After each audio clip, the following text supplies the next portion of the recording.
오늘 우리에게 주신 하나님 말씀은 고린도전서 10장 12절 한 절 말씀입니다. 고린도전서 10장 12절 신약 275면에 있습니다. 다 같이 고린도전서 10장 12절 말씀을 합독하시겠습니다. 그런즉 선줄로 생각하는 자는 넘어질까 조심하라. 예전에 한 미국이 정말 전 세계의 최고 형님 국가, 또 어떻게 보면 통치하는 나라 아닙니까?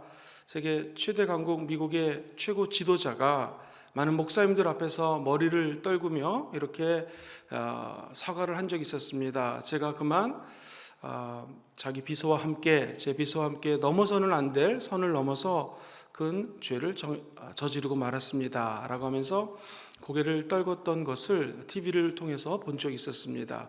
아무리 세계 최고의 국가의 최고의 권력을 갖고 있다 할지라도 여자 비서와 루안스키로 기억을 하는데요, 자기 스스로를 다스리지 못했을 때에는 그것이 정말로 그 위치라든가 갖고 있던 명예, 재물, 이 모든 것들이 한순간에 무너지는 것을 보게 됩니다.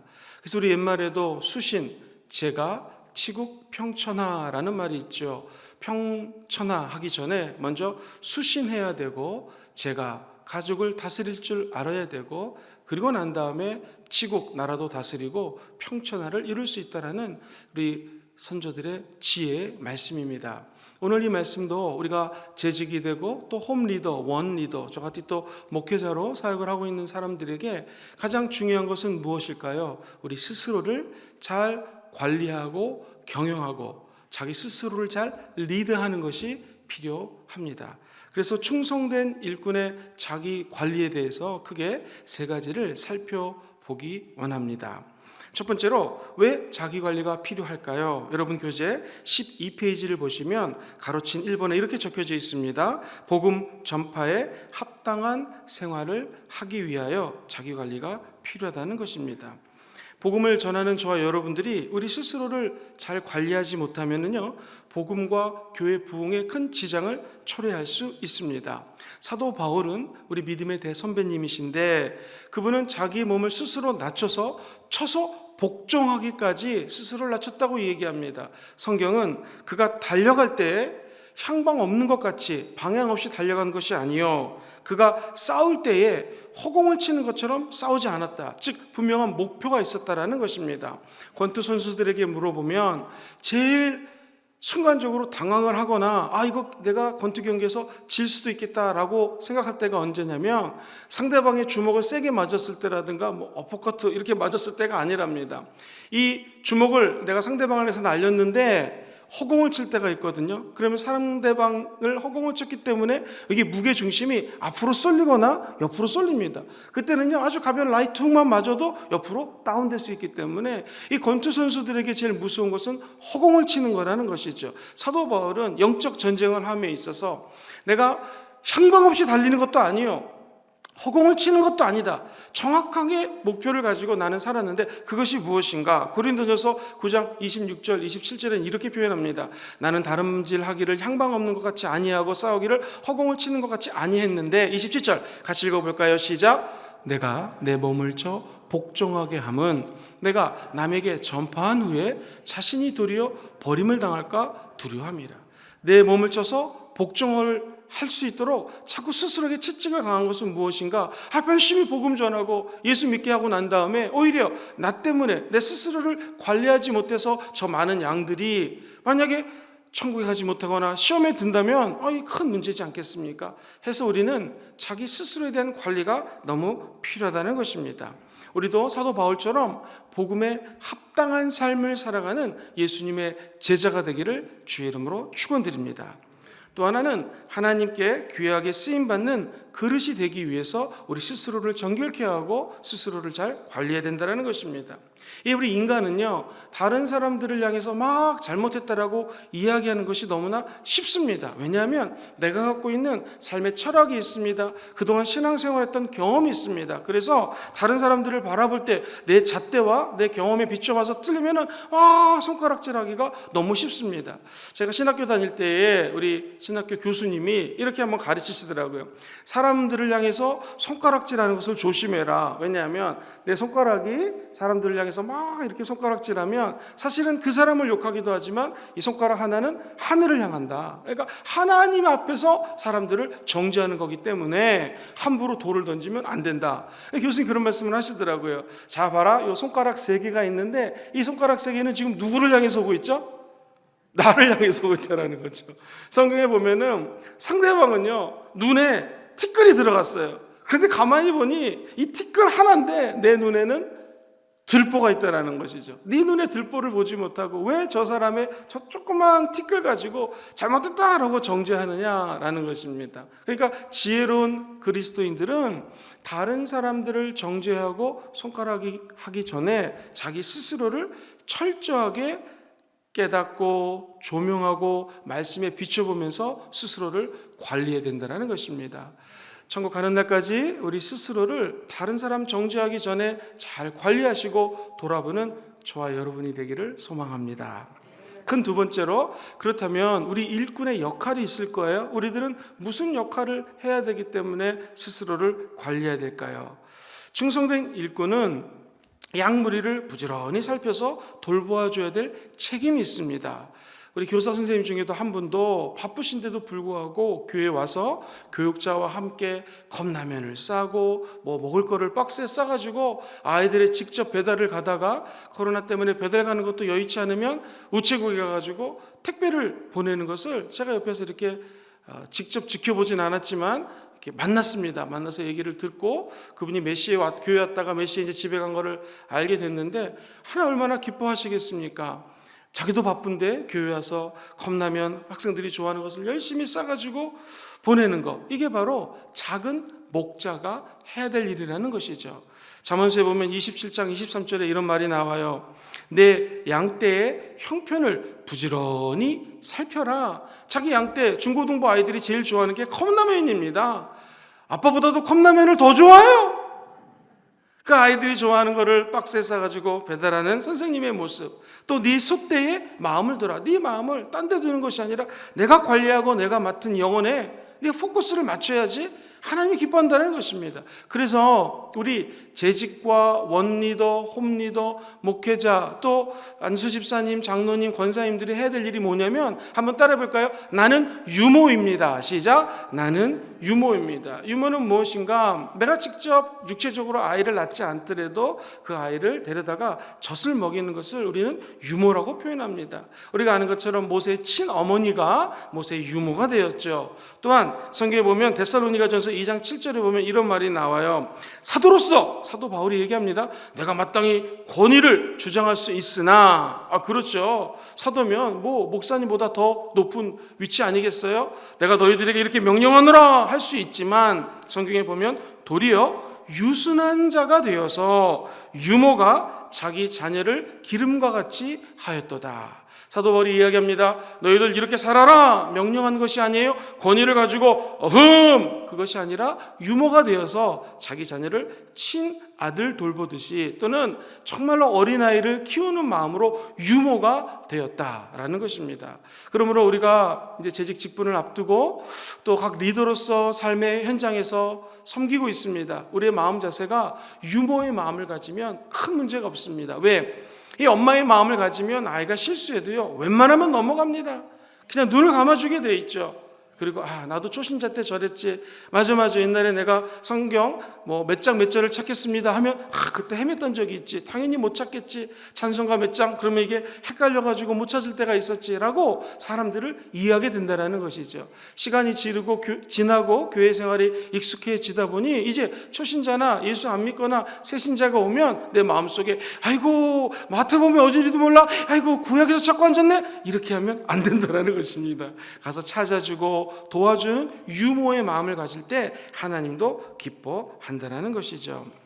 두 번째로 우리의 모습은 어떤 모습인가? 위로자의 모습 또는 상담자의 역할을 감당해야 된다는 것입니다.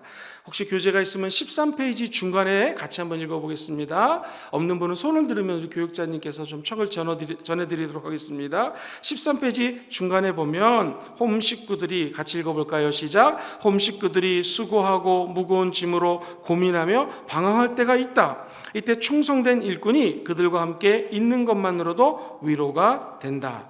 더 나아가 상대방이 마음을 열고 문제를 얘기해 줄 때 진실한 마음으로 대화하고 위로하고 함께 기도해 주어야 된다.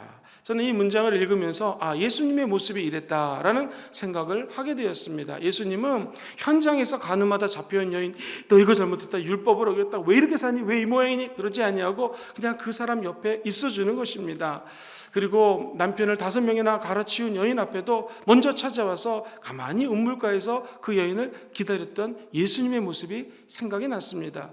우리도 마찬가지입니다. 감히 예수님은 아니겠지만 작은 예수가 되어서 내 주변에 힘들고 어렵고 위로받을 분이 있습니다. 아유, 목사님, 저도 힘든데 남을 어떻게 위로합니까? 물론 우리 각자가 힘든 시간을 보내고 있어요. 그러나 힘이 들지만 그 분 옆에 가서 가만히 앉아만 있는 것도 힘이 들 때가 있습니다. 한 번은 청소년 사역자에게 들은 얘기 있는데, 청소년 아이가 너무나 힘이 들어서 자살을 할까 고민을 했어요. 당시 서울에 있는 한 아파트, 고층 아파트에 살았는데 떨어지려고 마음을 먹었는데, 그날따라 그 교사 선생님이 지나가는 길에 애가 보고 싶더래요. 그래가지고 그 문 앞에 와가지고 띵동 띵동 그러면서 애를 불러가지고 맥도날드 같은 데 가서 그냥 같이 먹이고 앉아 있었대요. 그때 애가 맥도날드 하나 먹더니 눈물을 막 흘리더라는 거예요. 선생님, 사실은 선생님 오시기 전에 내가 너무나 몹쓸 생각이 들어서 성적 때문에 부모님과의 갈등 때문에 자살할 마음이 들었는데, 갑자기 그 아파트는 문을 열고 나가면 베란다가 있기 때문에 이렇게 떨어질 그런 마음이 있었는데, 그 순간에 띵똥띵똥 했고 문을 열어보니 선생님이었습니다 라고 이야기하는 것을 제가 간증을 통해서 들었던 기억이 있습니다. 그러니까 우리는 가가지고 그냥 옆에 있어주는 것, 또는 커피 따뜻한 한 잔 대접해주는 것, 이것만으로도 그분에게 큰 위로가 될 때가 많이 있습니다. 그러므로 재직이 된다는 것, 장로님이 된다는 것, 권사님, 안수집사님, 또 집사님, 홈리더, 원리더가 된다라고 하는 것은 그냥 그 옆에 가만히 있어주는 것만으로도 큰 위로가 될 때가 있다는 것을 기억하셔야 됩니다.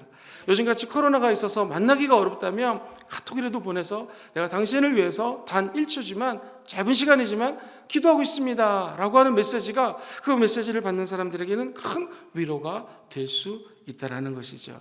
평생 우리가 하나님 일을 한다라고 하는 것은 위로자요, 상담자 역할을 감당하는 작은 예수님의 역할이라는 것을 기억하시게 되기를 주의 이름으로 축원드립니다. 세 번째로 우리 역할이 무슨 역할인가? 마치 영적으로 간호사님 같은 역할을 감당하는 것입니다. 같이 13페이지 밑에서 8번째 줄 읽어보겠습니다. 시작. 인간의 심령은 병을 이길 수 있도록 지음받았다. 그러나 심령이 상하면 인간은 자기 스스로 일어설 방법이 없다. 이게 성경 말씀 그대로 인용한 거예요. 잠언서 18장 14절을 한번 스크린을 보시면서 읽어볼까요? 시작. 사람의 심령은 그의 병을 능히 어떻게 해요? 이겨낼 수 있어요. 그런데 심령이 상하면 그것을 누가 일으키겠는가? 오늘 혹시 몸이 아파서 오신 분이 계십니까? 심령이 강하고 담대하게 되기를 주의 이름으로 축원합니다. 내가 강하고 담대하면 내 안에 있는 병을 이길 수 있습니다. 극복할 수 있는 거예요. 그런데 우리 인간이 365일 심령이 늘 성령 충만하기가 어려워요. 그러니 심령이 아주 약해질 때, 누군가의 도움이 필요할 때 바로 저와 여러분들이 영적인 간호사가 되어서 그 약한 심령을 도와주는 역할을 감당해야 된다는 것입니다. 이걸 할 수 있는 이유가 무엇일까요? 그것은 하나님이 나를 돌봐줬기 때문에 나도 다른 사람을 간호사님처럼 돌봐줄 수 있다는 것입니다. 시편 34편 18절에 이런 말이 나와요. 야훼는 마음이 상한 자를 가까이 하신다. 저 여러분들도 마음이 상한 자에게 가까이 하시고 간호사 같은 역할을 담당하는 위대한 하나님의 일꾼들 되시기를 주의 이름으로 축원드립니다. 그리고 우리는 네 번째로 지킴이 역할을 감당합니다. 지금 우리 주변에는 성도들을 유혹하고 쓰러뜨리기 위해서 원수 마귀가 혈안이 되어 있습니다. 우는 사자처럼 성도들을 잡아다가 어떻게 하면 예수 못 믿게 할까가 혈안이 되어 있어요. 신문을 보십시오. 그리고 뉴스를 들어보십시오. 주변에 있는 사람들이 교회에 대해서 이야기하는 얘기들을 한번 들어보십시오. 어쩜 이렇게 마귀의 전략이 교회 못 다니게끔 유도하는지 끔찍한 생각이 들 때가 있습니다. 한 걸음 더 나아가서 원수 마귀는 저와 성도님들이 올바로 예수를 믿지 못하게 하기 위해서 이단으로 끌고 갈 때가 많이 있습니다. 목사님, 이단을 분별하는 방법 한 가지만 좀 얘기해 주겠습니까? 여러 가지가 있지만 이단의 공통점은요, 구원론이 틀려요. 구원에 관한 메시지가 틀려요. 그래서 누군가가 찾아와서 예수님을 전하는데 가만히 들어보세요. 여러분, 예수님은 마음으로 믿어 의에 이르고 입술로 시인해서 고백하면 예수님을 구세주로 영접할 수가 있습니다. 중요한 것은 예수님은 행동을 한다고 11조를 많이 드려라 그런다고 구원받는다, 그거 아닙니다. 대출을 받아가지고 11조를 드려야지, 아니 그 구원받은 사람이 그렇게 하면 됩니까? 라고 많이 얘기하는 거 있으면 이단일 수도 있습니다.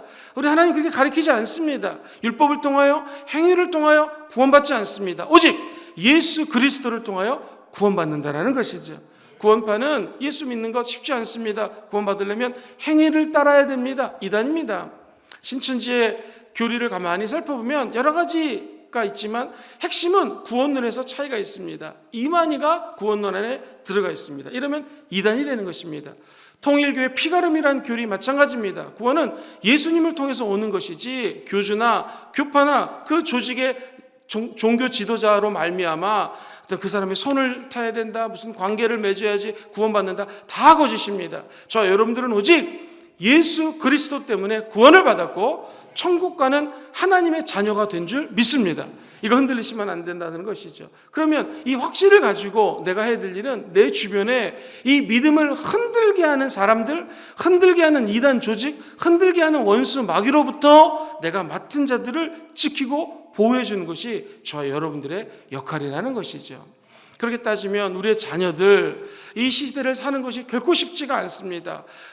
초등학생들 얼마나 어려운 시기를 사는지 모릅니다. 우리가 어렸을 때는 기껏해야지 정보를 얻으려면 도서관 가서 책을 봐야 되는데요, 요즘 아이들은 유튜브로 다 검색을 합니다. 그런데 그 안에 얼마나 선정적이고 나쁜 것이 많은지 몰라요. 그래서 우리 성도님들이 만약 50대라면 초등학교 6학년 때를 돌이켜보면 그게 초등학교 2, 3학년 아이들이 현재 위치예요. 지금 60대, 70대라면 아마 중학교 때 아이들의 그 어렸을 때 중고등학교 때의 마인드가 지금 초등학교 아이들의 생각일 수 있습니다. 그처럼 세상이 급변하고 있고 아이들을 이 원수마귀가 사로잡으려고 얼마나 정말 각고의 노력을 하는지 모릅니다. 이때 우리가 필요한 것은 그 초등학교 아이들, 중고등부 말할 필요도 없죠. 청년대학부 말할 것도 없습니다. 우리가 고민하고 힘들었던 곳에 몇 배 더 힘든 영적 싸움을 싸우고 있습니다. 우리가 해야 될 일은 우리가 맡은 자녀들, 우리가 키우는 이 자녀들을 어떻게 하면 원수 마귀로부터 보호할 수 있을까 늘 기도하고 깨어 있어야 된다는 것입니다.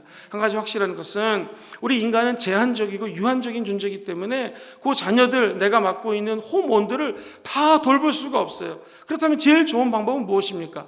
기도하면 성령님이 도와주십니다.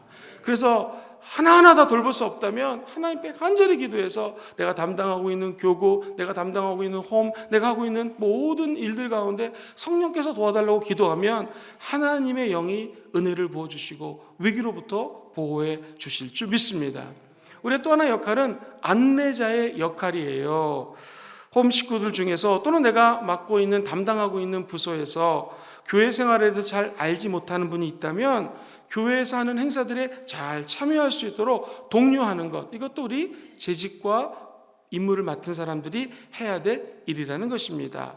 좋은 길로 인도하는 안내자의 역할, 바로 저와 여러분들이 해야 될 일이라는 것 기억하시기를 주의 이름으로 축원드립니다. 마지막 큰 세 번째로 충성된 일꾼이 되기 원하시는 분들은 한번 아멘 해보실까요?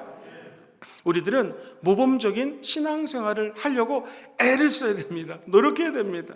갑자기 성스러워져서 모든 것들을 예수님처럼 살 수는 없겠죠. 그러나 모범적인 신앙생활을 위한 정말로 자기의 몸을 쳐서 복종시키는 일련의 노력과 힘씀이 있어야 된다는 것이에요. 그것을 아주 짧게 6가지를 같이 살펴보겠습니다. 어떻게 나는 내 신앙생활을 잘 모범적으로 이끌 수 있을 것인가? 첫 번째, 주일 성수입니다. 하나님은 가장 기뻐하는 것이 주일을 온전히 거룩하게 지키는 것입니다. 왜 그럴까요? 주일은 예수님이 부활한 날입니다. 그리고 예수님이 우리 저 여러분들을 구원하는 것을 좀 어려운 말로 구속 사역이라고 그래요. 리뎀션이라는 영어를 씁니다. 예수 십자가의 죽음으로 말미암아 저 여러분들이 죄 가운데 살지 않고 구원받았음이 감사하다면 이것을 완성하고 지키는 가장 기본적인 것은 주일 성수라는 것입니다. 최근에 안타깝게 교회에 함부로 정말 너무너무 오고 싶지만 이렇게 오지 못하는 상황들이 1년 동안 지속되면서 참으로 마음이 안타까웠습니다. 지금도 기억을 합니다. 5월 첫 주에 그 당시 제가 주일 2부를 설교를 하고 있었는데 주일 2부에 맨날 사람 없이 거의 이렇게 몇 사람과 설교를 하다가 그날 우리가 성찬한다고 코로나가 좀 풀렸다고 우리 성도님들이 모이신 거예요.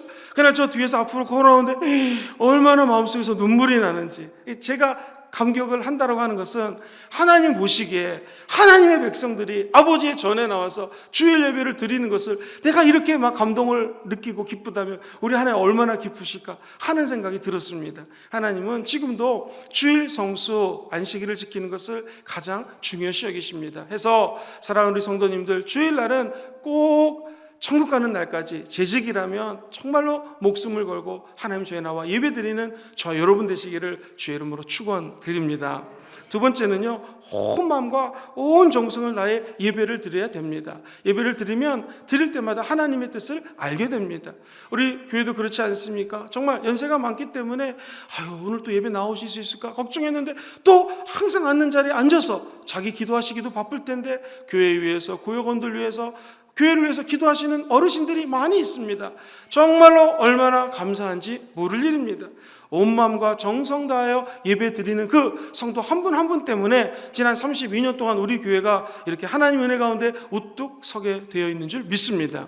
천국 가는 날까지 우리가 하나님의 일을 담당하는 충성된 일꾼이라면 예배입니다. 그것도 그냥 드리는 것이 아니라 온 마음과 정성 다하여 영과 진리로 정말로 하나님이 원하시는 새벽제단, 수요예배, 금요철야 아주 공적인 예배 아니겠습니까? 형편에 따라 틀리겠지만 예배 생활에 올인하실 때 하나님은 착하고 충성된 종아, 네가 마땅히 해야 될 일에 충성했으니 내가 너에게 나의 즐거움에 참여케 하겠노라 라고 하는 은혜와 축복을 허락하여 주실 줄 믿습니다.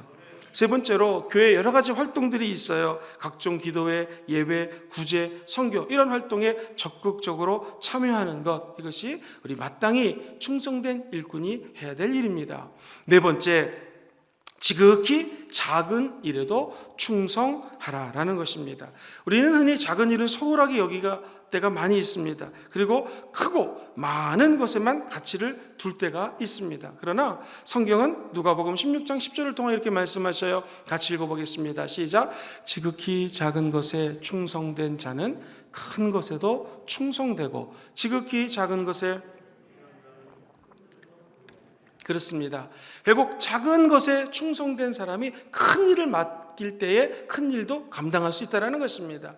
저는 하나님의 은혜로 이민교회를 한 10년 정도 섬겼던 기억이 있습니다. 한 집사님은 그분은 교회에 오면은요, 교수님이셨는데 하는 일은 뉴 사우스 웨일스 대학교에서 학생들을 가르치는 컴퓨터 계열의 교수님이었는데 그 교수님은 항상 교회에 오시면 남들이 안 보이는 쓰레기가 그렇게 보이나 봐요. 항상 땅바닥만 보고 다녀요. 저분이 뭐 하나 하면 땅에 떨어진 쓰레기를 줍는 거예요. 항상. 어제나 오늘이나 영원토록 쓰레기만 줍는 거예요, 이분은요. 그래서 불렀습니다. 아니, 집사님, 쓰레기는 나중에 또 청소하면 되니까 왜 이렇게 쓰레기만 돼?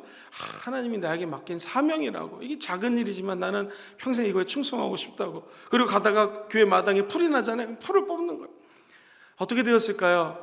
교회 무슨 프로젝트가 있어서 프로젝트 팀장, TF팀의 팀장을 맡기게 되었습니다. 그랬더니요, 작은 일에 충성하시는 분이 큰 일을 맡았더니 정말 쓰레기가 줍는 마음으로 그 일을 하나하나 꼼꼼히 남들 한 번 볼 거를 또 교수님이가 머리가 좀 뛰어나지 않겠습니까? 10번이고 10몇 번이고 읽고 또 고치고 또 고치면서 그 프로젝트를 완성하는 걸 보면서 그렇구나. 사람은 작은 일을 맡겨보면 작은 일에 충성하는 사람이 큰 일도 하는구나 라는 것을 깨달은 적이 있었습니다. 우리도 마찬가지입니다. 높이 올라가는 것, 많은 일 감당하는 것, 크고 멋진 일 좋은 것 같지만 성경은 얘기합니다. 작은 것에 충성하는 자에게 하나님은 더 큰 일도 맡기시고 축복도 허락하여 주신다라는 것입니다. 다섯 번째, 성령의 충만함을 사모하셔야 됩니다. 우리의 기도의 제목 중에 제일 큰 기도 제목은 성령 충만함이 떨어지면 안 된다는 것입니다.